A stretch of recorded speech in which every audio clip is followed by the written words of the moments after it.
नमस्कार, मैं हूं विकास चंद्र। लोकसभा चुनाव 2024 को लेकर बीजेपी में तैयारियां लगातार चल रही हैं।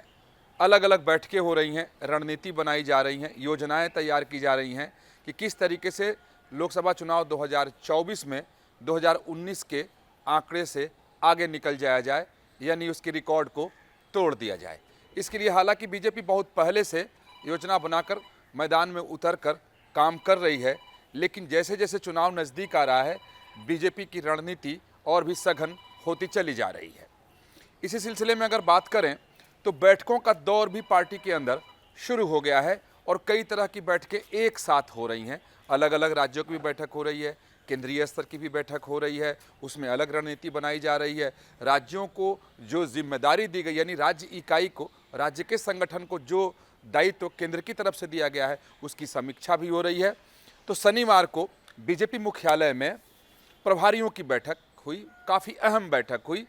इसमें राज्यों के प्रभारी, सह प्रभारी तो बुलाए ही गए थे, जो लोकसभा क्षेत्रों के प्रभारी हैं उन्हें भी विशेष तौर पर बुलाया गया था। और इस बैठक को पार्टी के राष्ट्रीय अध्यक्ष जेपी नड्डा ने लिया, यानी जेपी नड्डा की अध्यक्षता में ये प्रभारियों सह प्रभारियों की बैठक हुई और लगभग 3.5 घंटे से ज़्यादा वक्त तक ये बैठक चली। और इसमें मंथन किया गया कि 100 दिनों तक, यानी आगे का जो 100 दिन है, यानी जब लोकसभा, उम्मीद की जा रही है कि 100 दिन के दरमियान ही, यानी जब ये दिन खत्म होगा तब लोकसभा चुनाव की घोषणा हो जाएगी, पार्टी क्या कुछ करे, पार्टी की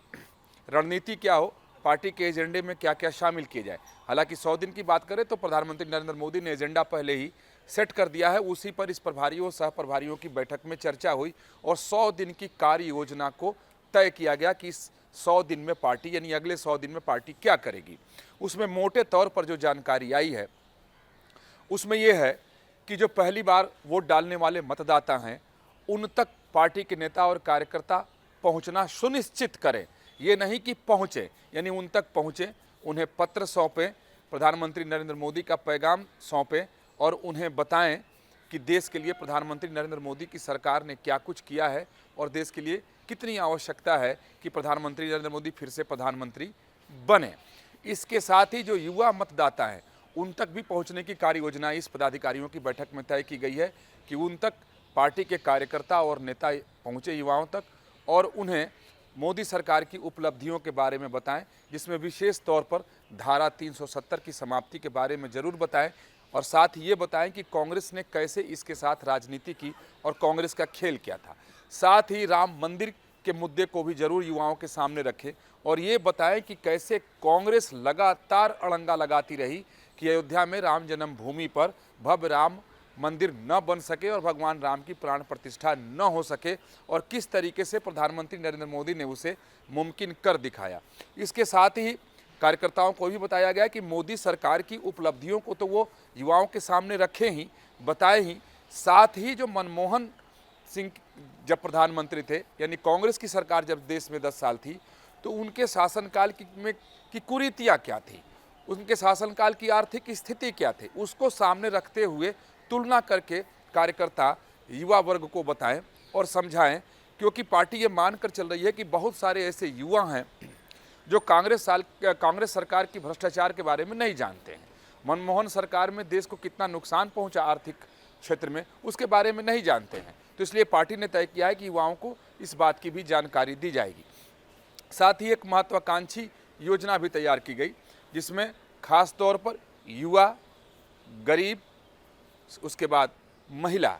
और अन्नदाता, ये 4 वर्ग ऐसे तय किए गए हैं कि जहां तक पार्टी पहुंचेगी, यानी युवाओं तक पार्टी पहुंचेगी, महिलाओं तक पार्टी पहुंचेगी और गरीबों तक पार्टी पहुंचेगी। और गरीबों तक, किन गरीबों तक पार्टी पहुंचे, यानी जिन 80 करोड़ लोगों तक अन्न योजना के तहत अन्न पहुंचाए जाते हैं, यानी मुफ्त में जिन्हें अनाज दिया जा रहा है मोदी सरकार की तरफ तक, उन 80 करोड़ परिवारों तक पार्टी जरूर पहुंचे और प्रधानमंत्री नरेंद्र मोदी के पैगाम को बताए और पहुंचाए और बताए कि किस तरीके से लोक कल्याणकारी योजनाएं प्रधानमंत्री नरेंद्र मोदी लगातार अपने शासनकाल में चलाते रहे ताकि गरीबों को राहत मिले और गरीब गरीबी से बाहर हैं। इसके साथ ही जैसा युवा के बारे में मैंने आपको बताया, उसके बाद अन्नदाता यानी किसान, यानी जो लोग भी किसानी में जुड़े हुए हैं उनके पास तक पहुंचने की भी योजनाएं तैयार की गई है और ये सब 100 दिनों के अंदर करना है कि सभी किसानों तक पहुँचें और उन्हें भी बताएं कि किस तरीके से किसान कल्याण मंत्रालय प्रधानमंत्री नरेंद्र मोदी ने बनाया, क्योंकि आज तक देश में कृषि मंत्रालय होता रहा जिसमें किसानों की बहुत चिंता नहीं की गई। किस तरीके से किसान सम्मान निधि के जरिए किसानों को सहयोग देने की कोशिश प्रधानमंत्री नरेंद्र मोदी ने की। तो इसके साथ साथ इस प्रभारियों की बैठक में जो लोकसभा क्षेत्र के प्रभारी आए थे उन लोगों से लोकसभा क्षेत्रों की जानकारी भी ली गई और ख़ास तौर पर उन लोकसभा सीटों की जानकारी ली गई या जानकारी बैठक में रखी गई प्रधानमंत्री और पार्टी के अध्यक्ष जेपी नड्डा के सामने कि जिन सीटों पर पार्टी लोकसभा चुनाव 2014 में, लोकसभा चुनाव 2019 में जीत नहीं सकी थी, हार गई थी, यानी पार्टी की स्थिति जहां कमज़ोर है, उन क्षेत्रों को लेकर के भी इस बैठक में चर्चा हुई। यही नहीं, शनिवार का पूरा दिन बैठकों का रहा। प्रभारियों की बैठक, सह प्रभारियों की बैठक के साथ साथ अलग अलग राज्यों के कोर ग्रुप की बैठकें भी अलग अलग जगहों पे होती रही। पार्टी मुख्यालय में ही अलग अलग फ्लोर पर, यानी पार्टी के दफ्तर में अगर सेकेंड फ्लोर पर तेलंगाना की बैठक हो रही है तो फर्स्ट फ्लोर पर किसी और राज्य की बैठक हो रही है। और सबसे महत्वपूर्ण उत्तर प्रदेश की बैठक रही जिसमें गृह मंत्री अमित शाह, उत्तर प्रदेश के मुख्यमंत्री योगी आदित्यनाथ, दोनों वहाँ के उप मुख्यमंत्री, साथ ही संगठन के लोग, क्योंकि उत्तर प्रदेश बीजेपी के लिए सबसे ज़्यादा महत्वपूर्ण है, क्योंकि बीजेपी चाहती है कि उत्तर प्रदेश में लोकसभा चुनाव में 2019 का रिकॉर्ड टूटे, क्योंकि ये सीधे तौर पे माना भी जाता है और ये है भी कि दिल्ली का रास्ता उत्तर प्रदेश से ही होकर आता है और उत्तर प्रदेश को आधा देश माना जाता है कि अगर वहाँ जिस पार्टी की धमाकेदार जीत होती है उसकी सरकार ही केंद्र में बनती है। और बीजेपी के पास अधिकतम सीटें उत्तर प्रदेश में, यानी अधिकतर सीटें हैं, तो बीजेपी ये नहीं चाहती है कि वहाँ किसी भी तरीके से डेंट लगे। तो उसको लेकर के भी अहम बैठक, हालांकि उस बैठक में बीजेपी के सभी बड़े नेता मौजूद थे। क्या कुछ निर्णय लिया गया ये तो बातें जो हैं वो बाद में निकल कर सामने आएंगी, लेकिन इसमें भी रणनीति बनाई गई कि उस रणनीति पर कैसे पार्टी चले, क्योंकि 100 दिन में ही अब सारे काम करने हैं। प्रत्याशी किस तरीके से उतारे जाएं, पॉलिटिकल और सोशल इंजीनियरिंग पार्टी की किस तरीके की हो उत्तर प्रदेश में, क्योंकि उत्तर प्रदेश में कई छोटे छोटे दल हैं जो जातीय आधारित हैं और उन लोगों के साथ किस तरीके से तालमेल बिठाया जाए। तो उत्तर प्रदेश में कैसे पॉलिटिकल इंजीनियरिंग को और सोशल इंजीनियरिंग को साधा जाए। इसके साथ ही दूसरे राज्यों में जैसे तेलंगाना की अगर बात कर लें, छत्तीसगढ़ की बात कर लें, उसकी भी बैठक हुई, उनके भी कोर ग्रुप की बैठक हुई। अन्य राज्यों की भी कोर ग्रुप की बैठक लगातार यहाँ पार्टी कार्यालय में चलती रहेगी, ताकि सब लोग अपनी अपनी रणनीति बनाकर मैदान में उतर जाएँ, ताकि जब चुनाव का वक्त आए तो कहीं कोई गलती की गुंजाइश न रहे और उस समय इस बात को लेकर अफसोस न हो कि चूक गए या गलती हो गई। यही वजह है कि प्रभारियों की बड़ी बैठक हुई और उस बैठक के साथ ही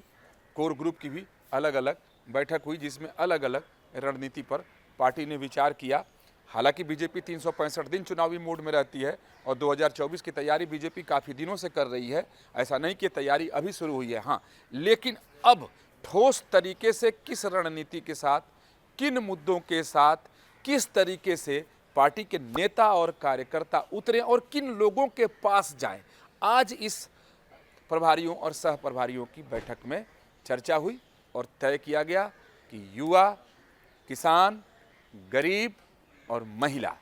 जिसे प्रधानमंत्री मोदी जिस पर बहुत पहले बोल चुके हैं, इन लोगों तक पहुंचने की कार्य योजना आज तैयार की गई। वीडियो जर्नलिस्ट सुभाष चंद्र के साथ विकास चंद्र, न्यूज़ नेशन, दिल्ली।